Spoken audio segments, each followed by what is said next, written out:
Baiklah anak-anak sekalian, barusan Bapak absen. Anak-anak kami yang mengikuti pembelajaran jarak jauh pada pagi ini kelas 11 IPS Sejarah Peminatan. Materi kita pada pagi ini yaitu tentang kerajaan-kerajaan maritim masa Hindu-Buddha di Indonesia. Sebelum kita bahas, sebelumnya kita harus mengetahui apa yang menjadi tujuan pembelajaran tersebut. Yang pertama adalah menjelaskan proses masuknya agama dan kebudayaan Hindu-Buddha di Nusantara. Yang kedua, mengidentifikasi kerajaan-kerajaan maritim Hindu-Buddha di Nusantara dalam sistem pemerintahan, sosial, ekonomi, dan kebudayaan. Dan yang ketiga, memahami warisan kebudayaan kerajaan maritim Hindu-Buddha dalam kehidupan masa kini. Itulah kira-kira tujuan yang diharapkan dari pembelajaran tersebut.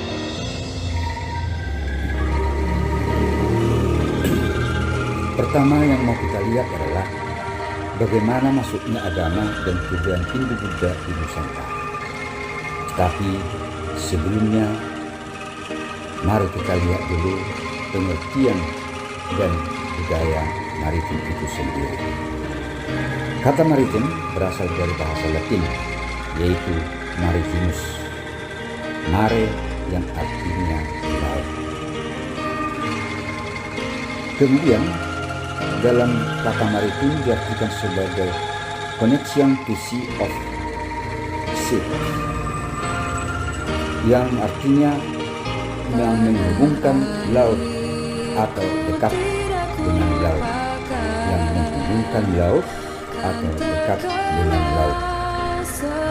Bisa kita lihat dari sini dikatakan laut di sekitar dan di antara pulau-pulau Indonesia tidak pernah menjadi penghalang, bahkan menjadi faktor pemersatu, menjadi penghubung. Dalam Kamus Besar Bahasa Indonesia, maritim memiliki arti berkenaan dengan laut, berhubungan dengan pelayaran dan perdagangan di laut. Artinya semua kegiatan, semua aktivitas yang berhubungan dengan yang memutih tulang kerinduan untuk Indonesia. Makanya Presiden kita Bapak Jokowi katakan bahwa Indonesia itu adalah poros maritim. Kenapa dikatakan poros maritim? Karena memang tinjau dari segi luasnya wilayah Indonesia itu adalah bahwa lautlah yang terluas, mana laut di antara pulau-pulau yang satu dan pulau yang lainnya terdapat lautan. Lautan itu bukan sebagai pemisah atau penghalang, tetapi menjadi penghubung antara pulau yang satu dengan pulau yang lain. Negara kita sebagai negara kepulauan. Itulah anak-anakku sekalian pengertian daripada maritim. Pengertian dari maritim ya, berasal dari bahasa Latin maritimus yang artinya dalam Kamus Besar Bahasa Indonesia, maritim itu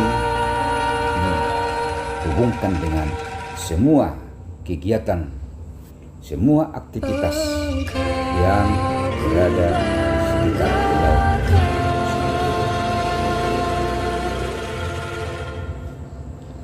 Nah, anak-anak kami sekalian, apa buktinya bahwa di Nusantara itu ada budaya maritim? Ya, ada budaya maritim, kegiatan di daerah lautan. Salah satu bukti adanya hubungan perdagangan antara kepulauan Indonesia dan berbagai daerah di daratan Asia Tenggara dapat dilihat dari adanya peninggalan nekara perunggu di sejumlah kawasan Nusantara. Artinya bahwa nekara-nekara yang ada di Asia Tenggara juga ada di daerah Nusantara sendiri dan mempunyai kemiripan atau ciri-ciri yang sama. Contohnya gambar ini dikatakan bahwa nekara tipe Heger yang banyak terdapat di Indonesia memiliki ciri-ciri budaya Dongson. Dongson itu di Vietnam. Sedangkan nekara Pejeng yang di sebelah kanan ini dia sebelah kanan, diyakini merupakan produk asli Indonesia.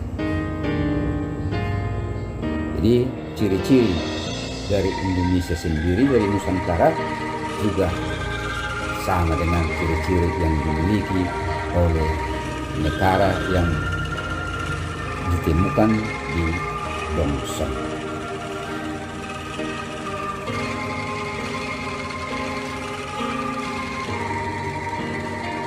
Nah, di sini dapat kita lihat dua relief perahu yang ada di Candi Borobudur.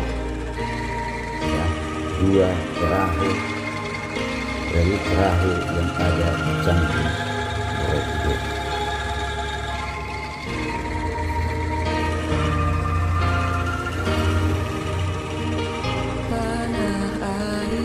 Nah, selanjutnya adanya budaya maritim itu ditunjukkan pada terbentuknya perdagangan internasional pada zaman dahulu kala. Ya, zaman dahulu kala, jauh-jauh dulu bahwa sudah terjadi perdagangan internasional. Kenapa itu bisa terjadi? Ya tentu banyak faktor. Ada faktor yang mendukung. Faktor yang pertama adalah bahwa Kepulauan Nusantara terletak dalam jalur perdagangan antara dua pusat perdagangan internasional pada zaman kuno, yaitu India Kerinduan dan untuk Indonesia tempatku berpulang. di sini Mengakar pedagang-pedagang India semangat mau yang tak akan lekang berdagang hingga ke Tiongkok. Indonesia Demikian juga hidup sebaliknya, pedagang-pedagang bernafas Tiongkok dalam mau geram berdagang ke India. Mereka melewati ke tanah wilayah seberang Nusantara. menghabisi waktu, tetap raga ini pada mengantar saat itulah mimpi Ibu Pertiwi. Junjung kegiatan naba baik, maritim, budaya tinggi, maritim itu berkembang tinggi. dalam bidang perdagangan. Kemudian di samping letaknya yang strategis tadi, di mana berada pada jalur perdagangan antara dua pusat perdagangan internasional, yaitu India dan Tiongkok, bahwa Selat Malaka menjadi gerbang utama yang menghubungkan pedagang-pedagang Tiongkok dan India yang berlayar melalui bandar-bandar penting di sekitar wilayah tersebut. Terjelas lagi di sini adalah bahwa dengan meningkatnya perdagangan internasional antara India dan Tiongkok menyebabkan munculnya bandar-bandar penting. Di daerah Selat Malaka, di mana daerah tersebut adalah merupakan gerbang utama orang pedagang-pedagang Tiongkok yang mau ke India atau sebaliknya pedagang-pedagang India yang berdagang ke Tiongkok. Dan faktor yang ketiga adalah komoditas penting yang diperdagangkan ketika itu adalah rempah-rempah seperti kayu manis, cengkeh, dan arang. Nah, Komoditas ini, rempah-rempah ini, kayu manis, cengkeh dan pala sangat banyak ditemukan, ya. Atau dengan kata lain, sumbernya ini adalah di Nusantara, di Indonesia, di negara kita yang sekarang ini. Sementara mereka sangat membutuhkan, dan di tempat mereka mungkin ada, tapi sulit untuk didapatkan. Maka mereka mendapatkan rempah-rempah tersebut di daerah wilayah bandar-bandar yang terjadi atau bandar-bandar yang muncul di daerah jalur perdagangan antara Tiongkok dan India. Demikianlah nanti seterusnya berkembang. Setelah India, nanti datang pedagang-pedagang Islam, kemudian terus berkembang pedagang-pedagang Eropa sehingga daerah ini sangat maju. Tapi itu adalah sebagai contoh bagaimana budaya maritim yang berkembang di Indonesia pada zaman dahulu.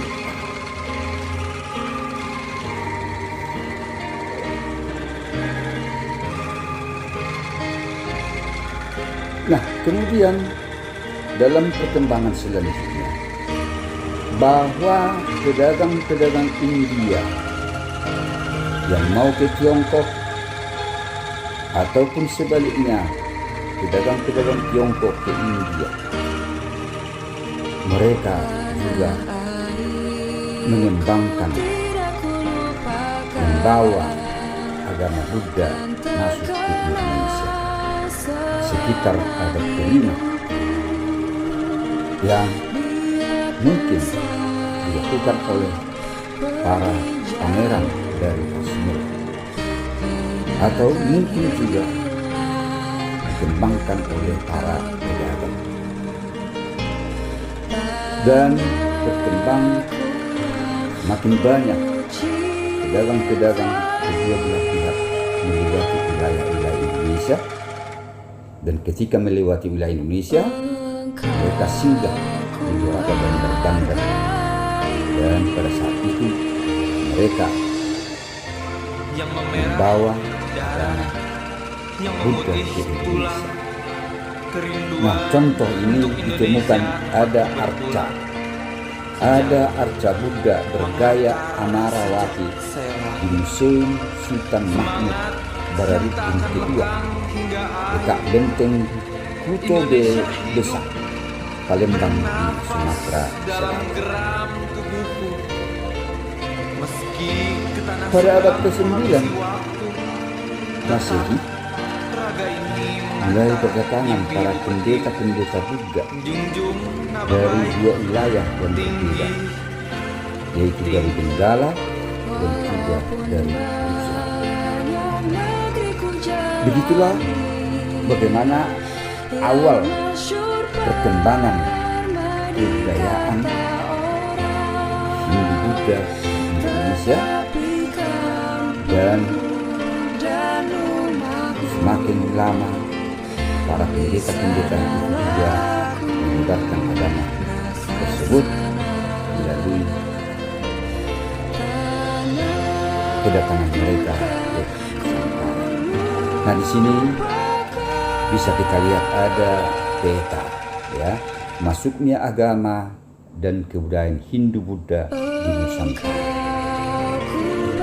Penyebaran awal Buddhisme, ya, paham Buddha, yaitu tahun 500 sampai 600 Masehi. 500-600 sebelum Masehi.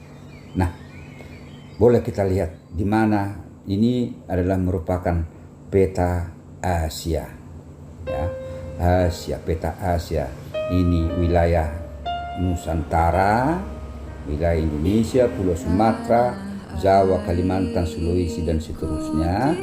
Di sini Laut Tiongkok Selatan, wilayah Tiongkok, India, kemudian Sri Lanka. Nah, tanda panah-panah ini menunjukkan penyebaran Hindu Buddha ke berbagai wilayah di Asia, sampai ke Korea, sampai ke Jepang, dan tak ketinggalan sampai ke Indonesia sendiri.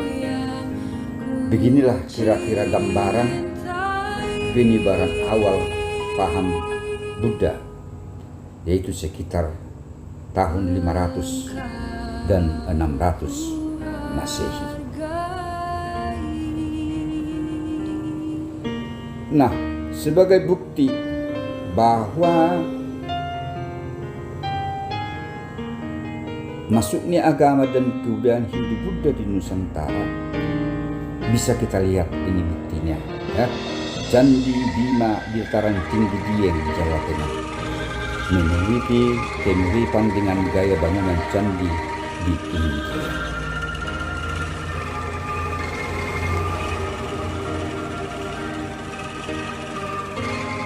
Dan nanti akan kita coba tunjukkan nanti video-video yang menunjukkan candi-candi Hindu, candi Buddha di Indonesia. Nah, sekarang mari kita lihat bagaimana pengembangan kebudayaan Hindu Buddha di Nusantara.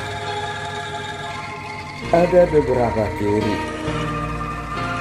masuknya agama dan kebudayaan Hindu Buddha di Indonesia.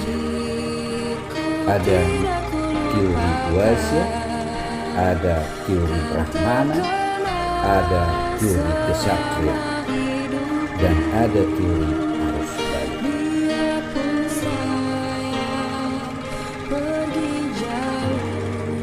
Menurut Cebe dalam hipotesisnya bahwa perang besar golongan kaum Ksatria dapat terlihat dari karya kesusastraan yang banyak menyebutkan kedatangan pangeran-pangeran dari India. Jadi artinya teori Ksatria itu menyatakan bahwa kaum Ksatria lah yang membawa dan mengembangkan budaya Hindu Buddha itu. Lain halnya dengan teori yang lain. Teori Brahmana. Teori Brahmana ini menurut hipotesisnya bahwa golongan Brahmana lah yang mengembangkan, yang membawa dan mengembangkan agama Hindu di Indonesia. Budaya Indonesia. Kemudian ada teori Wasya. Teori Wasya menjelaskan bahwa para pedagang yang membawa dan mengembangkannya di Indonesia. Dan yang keempat, teori arus balik. Teori arus balik adalah orang-orang Indonesia yang sudah menganut Hindu dan Buddha. Mereka pergi belajar agama Hindu dan Buddha ke India, dan mereka kembali ke Indonesia. Dan mereka inilah yang berperan aktif untuk mengembangkan ajaran-ajaran Hindu Buddha di Indonesia. Tapi pertanyaannya sekarang adalah manakah sebenarnya yang benar dari teori ini? Belum ada kesepakatan atau pendapat para ahli mana yang lebih dominan. Tetapi kalau kita lihat satu persatu bahwa hubungan antara India dengan Indonesia dimulai oleh adanya hubungan dagang. Maka dengan demikian bisa kita simpulkan bahwa pedagang-pedagang itulah yang membawa dan mengembangkan agama atau kebudayaan Hindu Buddha di Indonesia. Demikian juga kaum Brahmana. Mereka datang ke Indonesia untuk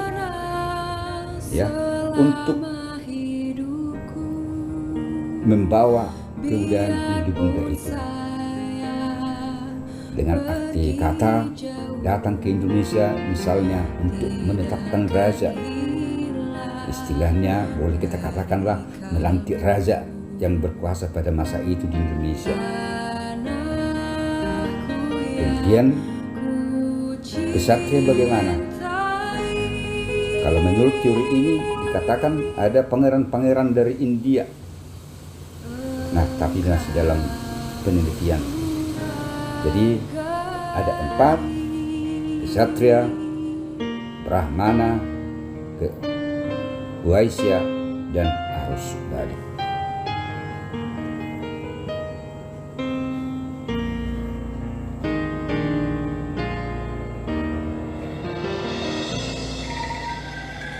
Nah, di sini ditekankan lagi hipotesis yang lain berbeda ditemukan oleh Pandey dan Bos. Orang-orang dari Nusantara sendiri yang berkesempatan belajar. Nah, ini tadi yang Bapak sampaikan itu, ya, orang-orang Indonesia yang sudah menganut, ya, Hindu Buddha, mereka pergi ke India, belajar di sana dan kembali ke Nusantara untuk mengembangkan ajaran Hindu Buddha di Indonesia.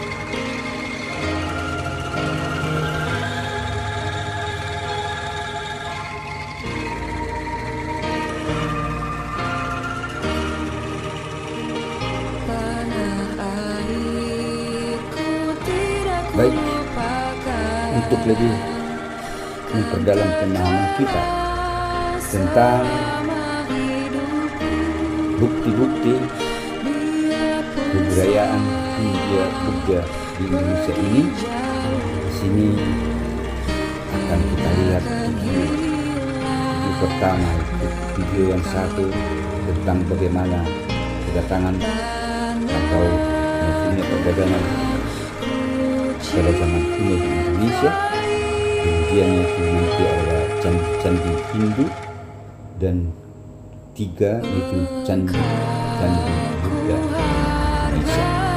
Itulah yang mau kita lihat dalam video berikut ini. Yang memerah darah, yang memutih tulang, kerinduan untuk Indonesia waktu berpulang. Sejarah mengakar. Indonesia merupakan negara yang dilintasi garis khatulistiwa dan berada di antara benua Asia dan Australia, serta Samudra Pasifik dan Samudra Hindia. Indonesia adalah negara kepulauan terbesar di dunia yang terdiri dari 13.466 pulau. Dengan penduduk lebih dari 258 juta jiwa pada tahun 2016, Indonesia menjadi negara berpenduduk terbesar keempat di dunia, serta negara dengan penduduk muslim terbesar di dunia.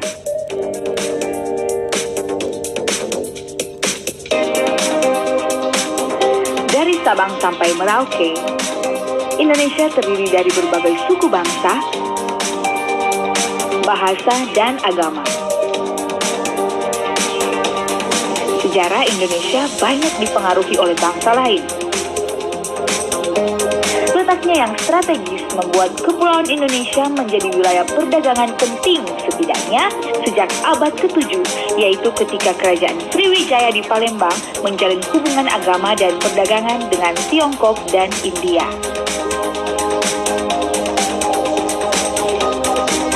Diawali dengan perdagangan antar negara, pada akhirnya penyebaran budaya dan masyarakat India sampai juga di Indonesia. Bukti penyebaran budaya India ke Indonesia saat munculnya kerajaan yang bercorak agama Hindu-Buddha, Kerajaan Kutai, terlihat dari prasasti Yupa. Terdapat ukiran huruf Palawa yang dibuat untuk memperingati peristiwa pemberian 20.000 ekor sapi kepada Dewa Brahmana oleh Raja Mulawarman. Selain Kutai, terdapat Kerajaan Tarumanegara, Mataram, Kediri, Singasari, dan Majapahit. Keenam kerajaan tersebut memuja Dewa Brahma, Shiva, dan Wisnu. Keterkaitan Indonesia dengan India masih dapat dirasakan hingga saat ini. Salah satunya mengacu pada hubungan bilateral antara kedua negara. Pada tahun 1950, Presiden Soekarno mengatakan bahwa Indonesia dan India memiliki hubungan lebih dari 1000. Selain di bidang politik dan ekonomi, India juga memiliki pengaruh budaya. Beberapa warisan budaya India tersebar juga di Sumatera, Bali, dan Kalimantan. Di Sumatera, ada keturunan masyarakat India telah berbaur dengan masyarakat Indonesia. Nama warga di kalangan masyarakat Batak seperti Purba dan bahasa Sanskerta Purba yang berarti awal. Di daerah Jakarta terdapat warisan budaya India yaitu Pasar Baru. Pasar Baru merupakan pusat perbelanjaan yang telah berdiri sejak tahun 1820 yang berada di kawasan Jakarta Pusat. Tempat ini merupakan pusat perdagangan terutama keturunan India.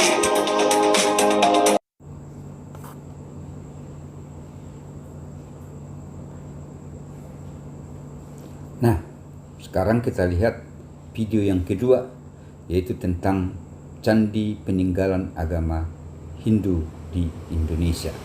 Terus nanti video yang ketiga, yaitu candi peninggalan agama Buddha di Indonesia. Selamat menyaksikan.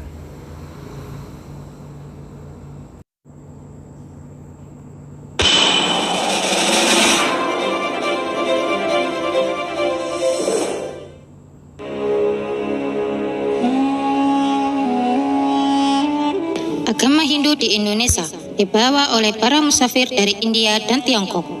Dari beberapa musafir yang terkenal adalah Maharshi Agastya dari India yang terlebih terkenal dengan sebutan Batara Guru atau Dwipayana. Gaung Buddha Hindu mulai terdengar pada abad keempat dengan berdirinya kerajaan Tarumanegara serta kerajaan Hindu kuno adalah kerajaan Mataram. Seiring berkembangnya agama Hindu, didirikanlah candi-candi yang digunakan untuk ibadah, upacara ritual, dan juga pemujaan terhadap dewa. Ada 3 dewa dalam agama Hindu: Dewa Brahma sebagai pencipta, Dewa Wisnu sebagai pemelihara, dan Dewa Siwa sebagai pelebur. Candi-candi ini tersebar di sepanjang Pulau Jawa, yaitu Jawa Tengah, Jawa Timur, dan Jawa Barat.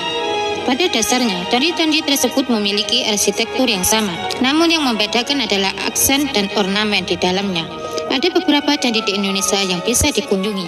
Berikut ini 6 candi peninggalan agama Hindu di Indonesia.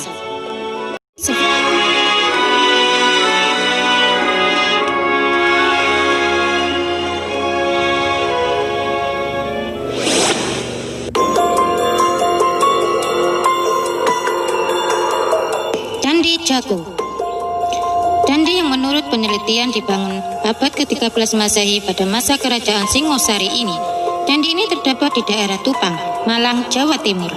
Di Candi Jago terdapat 2 cerita relief yang menjadi dasar pendirian candi, yakni relief Unjakarna dan Catantra. Relief itu banyak menceritakan kisah-kisah Hindu, salah satunya pernikahan Arjuna dan Dewi Suparba. Dalam area candi juga ditemukan prasasti Arca Manjusri. Arca menceritakan tentang asal mula pembangunan candi. Konon candi ini dibangun oleh Raja Kertanegara atau menghormati mendiang ayahnya Raja Wisnuwardana.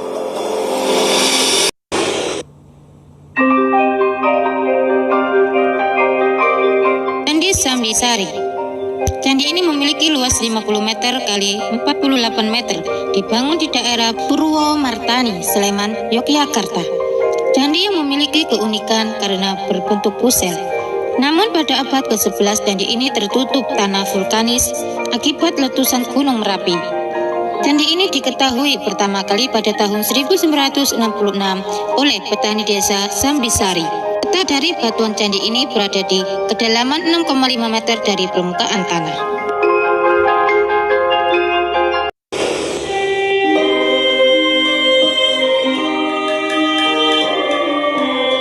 Candi Asu. Candi ini terletak 11 km arah utara dari Candi Ngawen, sedangkan di sekitar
Sudah, baik.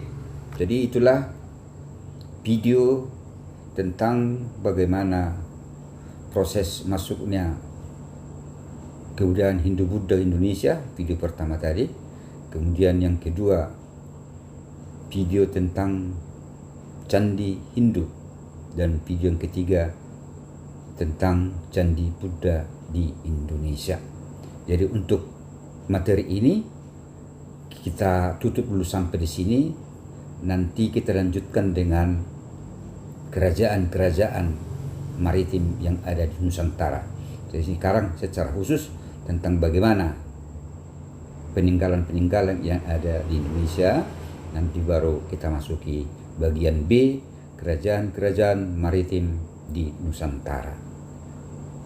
Terima kasih, nanti akan kita lanjutkan dan Bapak akan berikan tugas. Ya, tugas-tugasmu sekarang adalah untuk saat ini adalah mencari nama-nama candi lain, ya, di luar yang Bapak tunjukkan melalui video. Nama-nama candi lain yang Hindu, Candi Buddha, dan Candi Hindu-Buddha. Ada dua, dia sebagai Candi Hindu dan Candi Buddha. Itulah tugasmu sekarang. Selamat bekerja. Bapak tunggu kira-kira 15 menit. Baru setelah 15 menit nanti kita lanjutkan dengan kerajaan-kerajaan maritim yang ada di Nusantara. Terima kasih.